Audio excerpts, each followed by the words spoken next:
ಜೈ ಭೀಮ್. ಕೊಪ್ಪಳ ಮತ್ತು ಭಾಗ್ಯನಗರದಲ್ಲಿ ಇಂದು ನಡೆದ ಬಂದ್ ಯಶಸ್ವಿಯಾಗಿರುವುದು ಮತ್ತು ಸಾರ್ವಜನಿಕರು ತೋರಿದ ಒಗ್ಗಟ್ಟು ನಿಜಕ್ಕೂ ಗಮನಾರ್ಹ.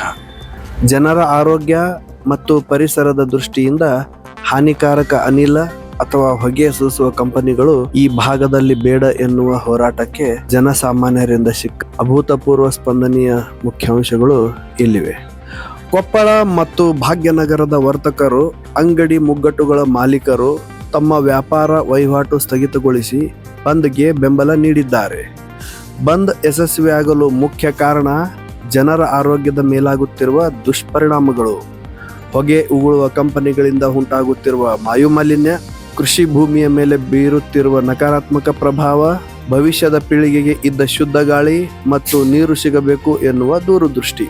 ಬೆಳಿಗ್ಗೆಯಿಂದಲೇ ರಸ್ತೆಗಿಳಿಯದ ಬಸ್ಸುಗಳು, ಆಟೋ ರಿಕ್ಷಾಗಳು ಮತ್ತು ಖಾಸಗಿ ವಾಹನಗಳ ಸಂಖ್ಯೆ ಕಡಿಮೆಯಾಗಿದ್ದು ಜನಜೀವನ ಸಂಪೂರ್ಣ ಸ್ತಬ್ಧವಾಗಿದೆ.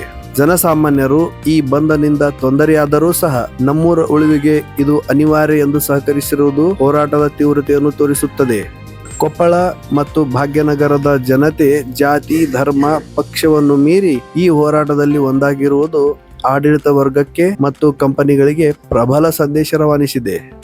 ಯಾವುದೇ ಅಭಿವೃದ್ಧಿ ಅಥವಾ ಕೈಗಾರಿಕೆಗಳು ಜನರ ಜೀವಕ್ಕೆ ಕಂಟಕವಾಗಬಾರದು ಎನ್ನುವುದು ಜನರ ಸ್ಪಷ್ಟ ನಿಲುವು. ಹೊಗೆ ಸೂಸುವ ಕಂಪನಿಗಳ ವಿರುದ್ಧದ ಈ ಹೋರಾಟ ಮುಂದಿನ ದಿನಗಳಲ್ಲಿ ಸರ್ಕಾರದ ಮೇಲೆ ಒತ್ತಡ ಹೇರಲು ಮತ್ತು ಪರಿಸರ ಸ್ನೇಹಿ ಉದ್ಯಮಗಳಿಗೆ ಆದ್ಯತೆ ನೀಡಲು ನಾಂದಿಯಾಗಲಿದೆ ಎಂದು ಹೋರಾಟಗಾರರು ಈ ಸಮಯದಲ್ಲಿ ಅಭಿಪ್ರಾಯಪಟ್ಟಿದ್ದಾರೆ.